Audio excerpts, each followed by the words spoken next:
Hello, everyone, and welcome to Nerdy for 30, the podcast where we talk about nerdy-ish movies for 30-ish minutes. Today, we are back with a review preview. We missed April, so this is a nice double-sized review preview. We're going to be talking about all the rankings that we've done for the movies so far. We're almost halfway through the year, so we've ranked a lot of movies at this point. Then we're going to be giving you a quick preview of what we're going to be talking about in June. But before we do that, Tim, we want to give a quick shout-out to our friends at Pocket Casts. They've featured us in their Geek Speak category for this month. We are thrilled to be there. Super happy. It's super cool. Thank you so much. We're up there with our pals at My First Dungeon, too, which is great. Very exciting. I don't know if I appreciate being called a geek.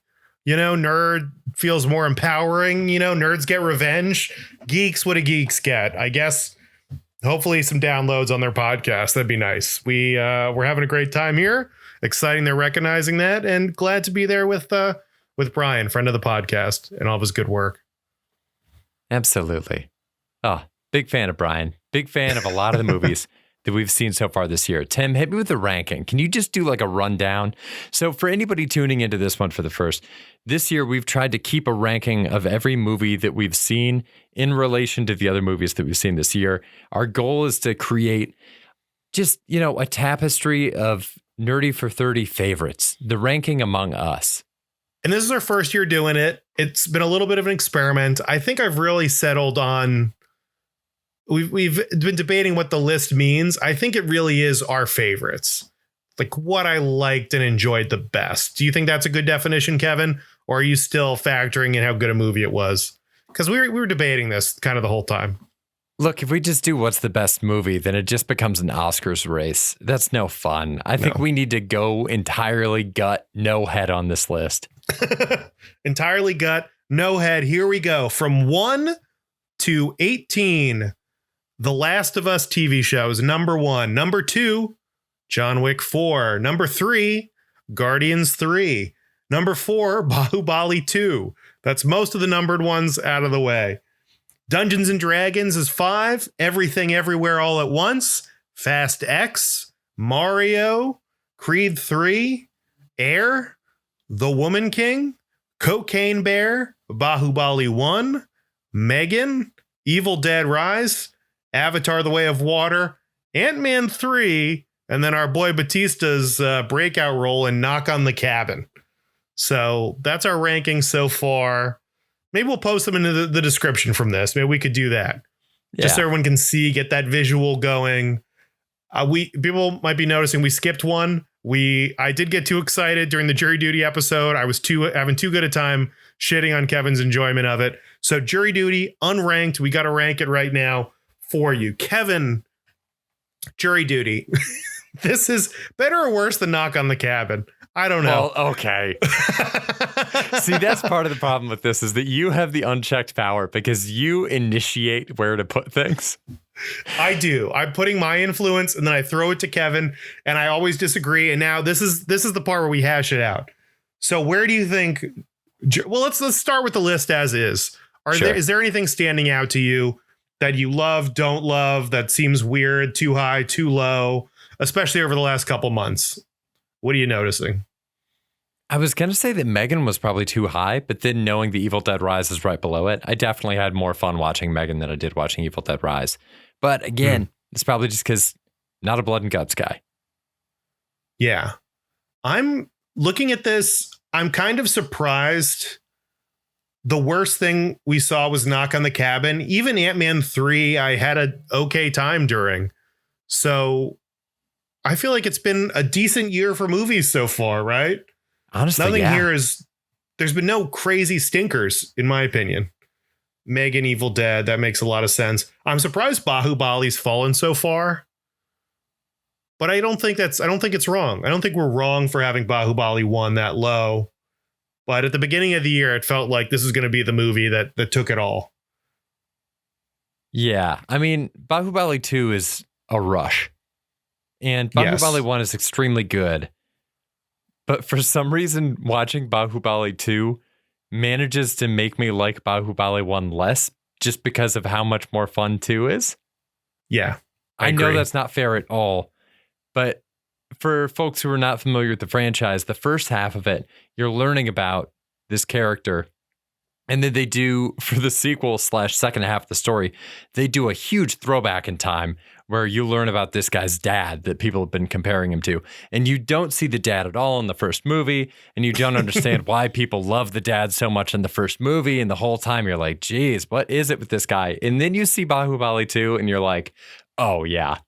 It's the same actor. Fucking rules. Yeah. It's the same actor, and he's a million times better in Baahubali 2. It was just so cool. It's crazy. Baahubali 2 is awesome.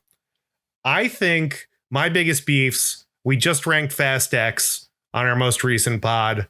I think it's too low. I think it belongs below Baahubali 2 or maybe above Baahubali 2. I think it's better than I enjoyed it more than Everything Everywhere All at Once and Dungeons and Dragons. I get we disagree on that. That's fine. I do also think, sleeping on it, looking back, John Wick 4 is the movie of the year. It's number one in my books. I think it's better than Last of Us. I mean, I've spent way more time thinking about John Wick 4 than I have about Last of Us. Last of Us kind of came and went for me. I loved it in the moment. I had a great time as far as brain power and space. And I know John Wick's a little more recent, but I don't find myself drifting off into space and thinking about how cool that kill was in The Last of Us. But John Wick 4, I think about all the time. It's crazy. I can't wait to watch it again. Well, yeah, but Last of Us wasn't about the kills. I'll go with you. Fast X would definitely jump that over Everything Everywhere. With that right there. Okay, we'll do that. I'm going to switch fight these hard guys for Dungeons and Dragons to be above it, though. There's so much that I loved in D&D, and I feel like it had so much more working against it.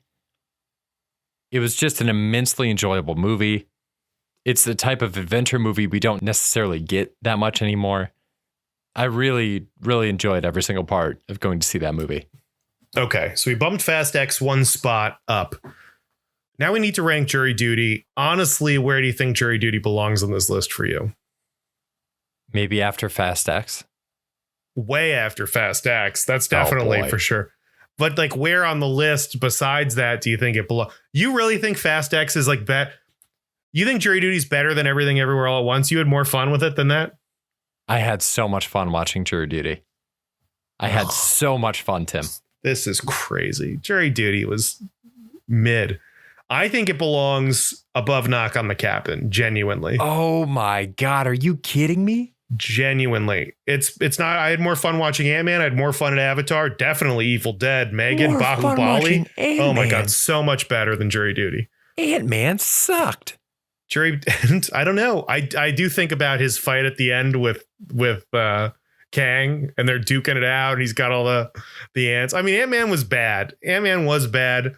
I liked Avatar. I don't know. Jury Duty doesn't do anything for me. Can we meet halfway and put it like maybe in the, oh God, I don't even know. I'm seeing like Cocaine Bear, around Cocaine Bear somehow. Can we put it between Cocaine Bear and Woman King? Yeah, we can do that. That seems like a fair compromise, right? Yeah, I think it's exactly halfway between. Yeah. Okay. Yeah. So we've got Jury Duty. Maybe we can throw this in the description of the episode. And this is our kind of a running tally for the year, our look back. And I don't know. I feel okay. About it. I'm a little upset, but all good compromise, has some hurt feelings in it, Kevin. Sure. Should we move on to what's coming up, to the future? Let's talk about it, Tim. Let's talk about what we got coming. The summer movie season is about to kick off. Tim dropped me a list of some movies that are coming up. I got extremely excited because I didn't know the exact dates of when they were coming out in June. They are all coming out, for the most part, at the end of June. I am hyped based on that list about July, but I do think there are a couple things coming up in June that I am very excited to talk about. On June 8th, we're going to be talking about Spider-Man Across the Spider-Verse. So that's going to be 2 weeks from now. Going to be amazing. The animated Spider-Man that stole our hearts and our minds. Honestly, the first one is, God, maybe one of the best superhero movies ever, period. No question. And phenomenal. I worried it won't be able to live up to the hype. Mhm. but also I just think it's going to be good. At the very least, at the absolute worst, this movie's enjoyable. I think it'll be a good experience at the very least. Will it blow me out of the water again? I don't know. I don't think so. Gut check, I think it maybe will suffer from having too much going on, but look at all they managed to pull off in the first one. Look at all the stuff they managed to balance. So we'll see. The week after that, 3 weeks from now, we're going to be talking about the movie The Boogeyman. I think this looks good. I don't know anything about it, but it's scary, and so I'm there. I love a scary movie. It feels weird having scary movies in the summer, right? Is that a thing? And it's not a slasher. It's like we're in the dark and we're in like a haunted thing. It's not like a summer camp, like we're splashing at a lake and it's summertime. It's not a summertime horror. Right. But it's coming out in June. I'm excited for it. I'm here for it. It's called The Boogeyman. Unoriginal name, but there's been better with worse. I just think it's a really bold swing. If you're going to call a movie The Boogeyman, you are staking claim. It's like when people have a one-word title, like Room. Like, wow, you think you're going to make the one movie that's associated with rooms forever? Air, same thing. Bold move. So we'll see. We'll see how it pays off for them, Tim.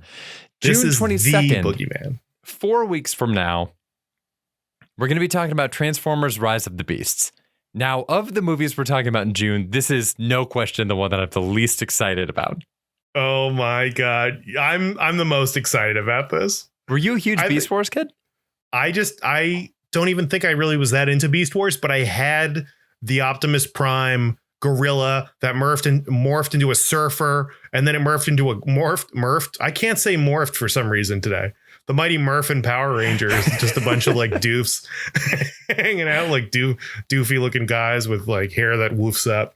I really like the idea of animals turning into being robots that turn into robots. I'm here for it. I think it's great. I don't know. I don't know anything about this movie. I can't wait. I like the Transformers stuff. It's dumb and they look so cool, and it makes me nostalgic for something I don't know if I ever really experienced as a child.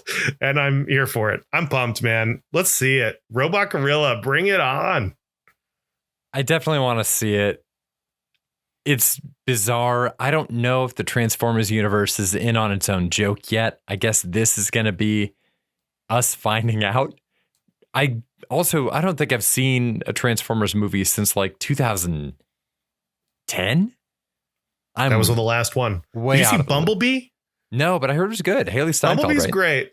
Bumblebee's great. John Cena's in it. Haley Steinfeld, Bumblebee, the big three. That's my holy trinity. In a great holy trinity it is. Haley, John, and Bumblebee. Amen. Amen. And the one that I've been building to. Next week, we didn't really have a movie to talk about, so we had an opening. Given all of our power, what movie would we give airtime to? Then we realized it has been 15 years since the release of Iron Man. So we're going to be talking about the very first Iron Man from 2008, 15-year anniversary edition. Another one I haven't watched in a long time. I'm really excited to go back to it. Can't wait. I haven't seen it in a very long time. This might be ramping up for a whole Marvel rewatch. Could be fun. I'm excited. Everyone's favorite. Everyone's seen it. Can't wait to go back and enjoy it. It's going to be fun, man. Excited to talk about it. His facial hair is going to be so weird. You know what? We should get some of the Joe's Pizza that he flies to LA. Oh, yeah, definitely. It'd be wonderful. A little tie-in. So that's the game plan. That's where we'll be. We'll be back here next week on Thursday with Iron Man 2008. We'll get to rank Iron Man 2008 among everything else on this list. Tim, any guess on where it's going to go? Near the top. Yeah, top, mid top. Safe bet. Nice and safe. It's going to be, it's not as good as Jury Duty, so we'll have to figure that out. So it's somewhere below that, I guess. Wow, finally, we're getting somewhere. Everybody, thank you so much for listening. This has been Nerdy for 30. If you vehemently disagree with any of the rankings that we made on this podcast, let us know. Shoot us an email, nerdy430@gmail.com. That is nerdy spelled out, 4 spelled out, and then the number 30 @gmail.com. We'll read it next month on the show. Till then, Stay nerdy, everybody. Stay nerdy. Bye. Bye.